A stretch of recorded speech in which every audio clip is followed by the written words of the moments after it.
এবার লিখব নির্ণেয় সময়। নির্ণেয় সময়, এই সময়টা আমরা বের করব। এখানে সমান দিয়ে এখানে আমাদের সময়ে 6 আছে, 6-এর সঙ্গে গুণ করব এই যে ভগ্নাংশটা 4000 বাই 3000। দেখো নিচে 3টে শূন্য আছে, ওপরেও 3টে শূন্য আছে, তাহলে এই 3টে শূন্যর সঙ্গে 3টে শূন্য কেটে দিলাম। ওপরে থাকলো 4, নিচে থাকলো 3। এই 3-এর সঙ্গে 6 কাটলে 3 দুগুণে 6। এবার 2-এর সঙ্গে 4, এখানে গুণ আছে, আমরা গুণ করলে 4 দুগুণে 8 পাবো। অর্থাৎ এখানে আমরা দেখতে পাচ্ছি যে 1000 জন লোক অন্য জায়গায় চলে গেলে যারা রয়ে গেলেন বাকি খাবারে তাদের আরো কতদিন চলবে? না 8 দিন চলবে। তাহলে আমরা অতএব দিয়ে লিখব যে বাকি খাবারে গাইডেন্স সাপোর্ট ম্যাথ এডুকেশন ক্লাসে সবাইকে স্বাগত জানিয়ে শুরু করছি আজকের অঙ্কের ক্লাস। আজকের ক্লাসে থাকছে অষ্টম শ্রেণীর কোষে দেখি 10-এর ত্রৈরাশিক পদ্ধতির অঙ্ক। আজকের ক্লাসে 5-এর দাগের অঙ্ক তোমাদের শেখাবো। অঙ্কটা ভীষণ ইম্পর্টেন্ট অঙ্ক, প্রায়ই পরীক্ষাতে আসে, সুতরাং আজকের ক্লাস থেকে অঙ্কটা তোমরা ভালো করে বুঝে। দেখো ক্লাস 8-এর কোষে দেখি 10.1-এর 5-এর দাগের অঙ্ক আছে, ত্রৈরাশিক পদ্ধতির অঙ্ক। মঙ্গলপুর গ্রামের একটি আশ্রয় শিবিরে 4000 জন লোকের 9 দিনের খাবার মজুদ ছিল। 3 দিন পরে 1000 জন লোক অন্য জায়গায় চলে গেলেন। যারা রয়ে গেলেন অবশিষ্ট খাবারে তাদের কতদিন চলবে ত্রৈরাশিক পদ্ধতিতে হিসাব করে লিখি। দেখো ক্লাস 10-এর ত্রৈরাশিক পদ্ধতির আজকের 5-এর দাগের অঙ্ক। ত্রৈরাশিক পদ্ধতি। অঙ্কের ভাষায় সমস্যা। অঙ্কের ভাষায় সমস্যা। এখানে লিখব লোক, ব্র্যাকেটে লিখব জন, অর্থাৎ 4000 জন লোকের। তারপরে লিখব সময়, ব্র্যাকেটে লিখব দিন। লোকে লিখব 4000।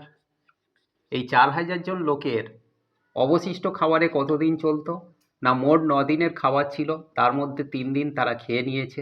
তাহলে 4000 জন লোক যদি খেত আরও কতদিন খেতে পারত? না আরও 6 দিন খেতে পারত।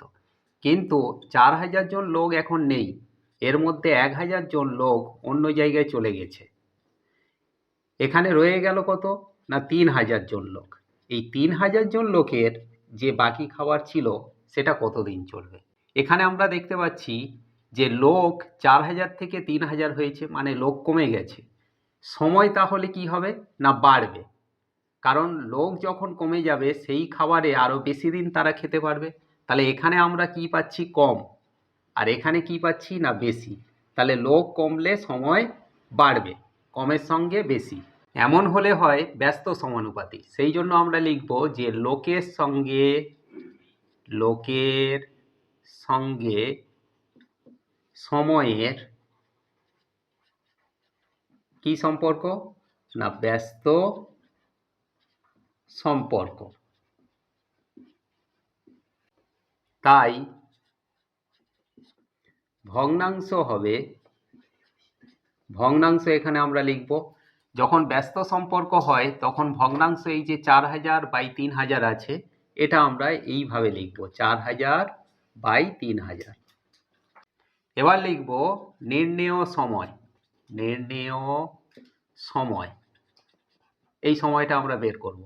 এখানে সমান দিয়ে এখানে আমাদের সময়ে 6 আছে, 6-এর সঙ্গে গুণ করব এই যে ভগ্নাংশটা 4000 বাই 3000। দেখো নিচে 3টে শূন্য আছে, ওপরেও 3টে শূন্য আছে, তাহলে এই 3টে শূন্যর সঙ্গে 3টে শূন্য কেটে দিলাম। ওপরে থাকলো 4, নিচে থাকলো 3। এই 3-এর সঙ্গে 6 কাটলে 3 দুগুণে 6। এবার 2-এর সঙ্গে 4, এখানে গুণ আছে, আমরা গুণ করলে 4 দুগুণে 8 পাবো। অর্থাৎ এখানে আমরা দেখতে পাচ্ছি যে 1000 জন লোক অন্য জায়গায় চলে গেলে যারা রয়ে গেলেন বাকি খাবারে তাদের আরও কতদিন চলবে? না 8 দিন চলবে। তাহলে আমরা অতএব দিয়ে লিখব যে বাকি খাবারে তাদের 8 দিন চলবে।